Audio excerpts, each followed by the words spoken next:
If you have ever released a game or at least tested the final build of the game, you know how annoying it is to be waiting for Unity to complete the build. This can take quite significant amount of time, and it can be even more annoying when you need to do it for multiple platforms. In this tutorial, I will show you a way how you can automate this whole process using Unity's build automation, so you won't ever need to build your game again. There are many tools and services that you can use to set up build automation with Unity, but we'll go the easiest route, which is using the built-in tools we already have in Unity, and all this will be for free, so don't worry about paying anything. The project I will be using has all of the automated tests that we have set up in the last tutorial, because automated tests go quite well with the automated builds, but you can also start with a blank project, that's up to you. First, we'll need to link our Unity project with a cloud project, so we can use all of the cloud services that Unity offers. So for this, you should go to Edit, Project Settings, go into the Services tab, and this may already be done for you. If it is not, you can simply select the organization and then create new cloud project. And before we get to the automated builds itself, we'll need to set up version control for this project. So I'll be using Unity version control since it's already built in Unity. And in simple terms, version control means that you will be uploading the files you have in your project somewhere to cloud, and you can also share it with other people, but that's optional. First, you need to make sure that you have installed the version control package in the package manager. And then, if you are using it for the first time, you will also need to go to cloud.unity.com, where we will also be setting up the automated builds, so just sign in. Then up here, you can select the project you are working on, then go into DevOps, which contains the version control and automated builds as well. And here, under the version control tab, you will see some kind of setup or new experience that you can go through, and it will take you through all of the necessary steps. After that, in Unity, you can simply open the Unity version control tab, so go to Window, Unity version control, create workspace. You can keep all these settings as they are from default and create workspace once again. And that's it. Now we have successfully set up version control for your Unity project. The last thing left is to select all of the files and check in them, which means that they will be uploaded to the cloud. And there is one more term that I should definitely mention, which is being used much more often than the term build automation, and the term is CI, or continuous integration, which is really what we are setting up now. So it is the automated system that builds the project and runs the tests.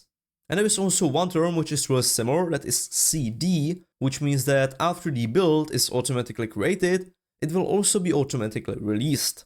In this video, I will only focus on the part of automatically creating the builds, but if you would also want to see a tutorial on how you can then automatically publish the builds, then you can definitely let me know down in the comments. And now let's finally set it up. So again, you will need to go to cloud.unity.com, DevOps, Build Automation, and go into the Configurations tab.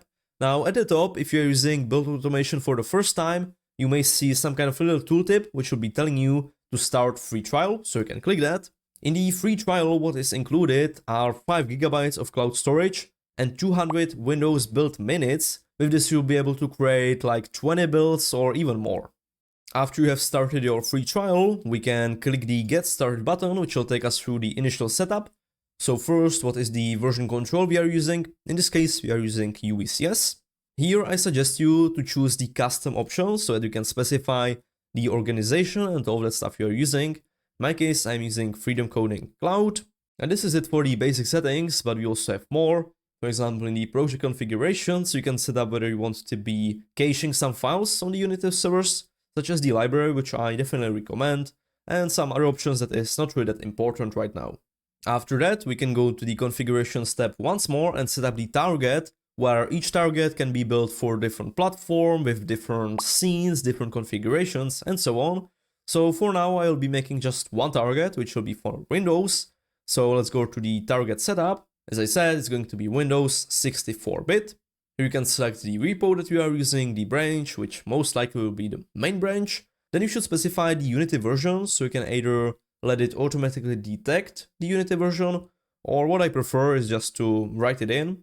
Then you can select the operating system, which most likely will be Windows 11 for you. Then you can also set up some additional build profiles which you may have in your project. Otherwise, if you don't set up any build profiles, it will be using the default one for the platform. So if we go into the build profiles tab and we are building for Windows, it will be using this default profile, but you can of course set up as many as you want. we can also do is to automatically start the builds when your repository is updated, which means when someone publishes new changes to the repository, it's automatically going to build it. Or what could be also useful if you are working on your project really frequently, could be to set up a repeating build schedule, which means that the project could be built, let's say, every day, every month, every week. That's up to you. And by the way, if you have enjoyed the video so far and you found it helpful, I would be really grateful if you considered liking the video, subscribing, because it will help me to come a bit closer to my dream life, which is about developing games and teaching other people to do so. We can also continue to the advanced settings. What I want to mention are the pre-build scripts and the post-build scripts, which allow you to run some code either before the project is built or after, which can be really useful in some cases that you want to, let's say, maybe upload the project somewhere or do some other kind of setup. And if you're using automated tests like I am, you can definitely let build automation handle that for you as well. So I'm going to run all of the unit tests, run the edit mode and the play mode tests. And we can also mark the build as failed if any of the tests fails. That is a really good indicator to see whether your build is working or not, and we can save the changes. And now we can either choose to build the project right from here, to do it manually. Then you can also select if you want to do a clean build, which can be useful if you're getting some errors for whatever reason, you don't understand it. Always it's nice to make a clean build, since that's going to rebuild the library folder and get rid of all of the cached stuff. Or you can just make a classic build. In my case, I've set it up so when I publish some changes, it should make the build for me. So let's try that. I've just added these scenes into the build settings. I'm going to check it in.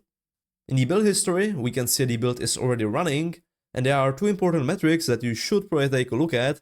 One of them is the billable build time, and the other one is the build time. You can simply switch between them by clicking the text in here. The build time is the time that it actually took Unity to build it, but that's not really important to us since we are not built for that time. So for this we have the billable build time, which in my case is usually like 10 minutes per build, so it's definitely not too bad. And after the build is done, which may take something about 20 to 40 minutes, it depends. But the best thing is that you don't have to be waiting for it. This can all happen during the night or during the time that you are working on your projects. It doesn't really matter. Then you will see it in here as either failed or succeeded.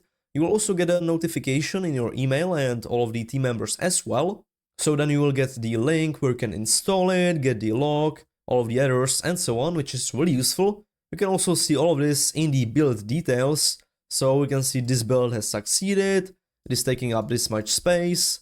In the artifacts, we can actually download all of the files for the build. So let's do download. Let's download it as a zip file. Then we can see all the individual tests that have passed. We can see the changes that we have submitted. We can see the compact log containing only all of the errors and the warnings. You can see there are some errors which I'm getting. They are not really causing the build to fail, so I was trying to solve them, but I couldn't really find a way how to. So maybe in the comments you can let me know where you are getting these errors as well, or maybe you found a way to fix them. I am definitely interested in hearing about that, so let me know.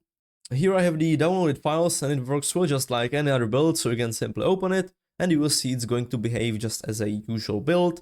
Obviously we have the Windows antivirus, so let's run it anyway. And yep, we can see everything is working well, just like it should in usual build.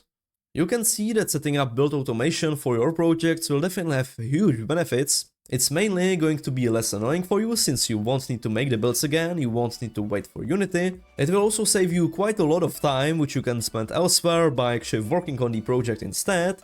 There will be less space for human error since there's really nothing that the computer can mess up, so each time the build should be made the same way. It also allows you to create the builds periodically, let's say every day, every week, so that you can make sure that everything still works on a daily or weekly basis. This in turn will make you more confident that your game actually works, and if you combine it with the automated tests, you can be pretty sure that everything is working without actually having to play the game.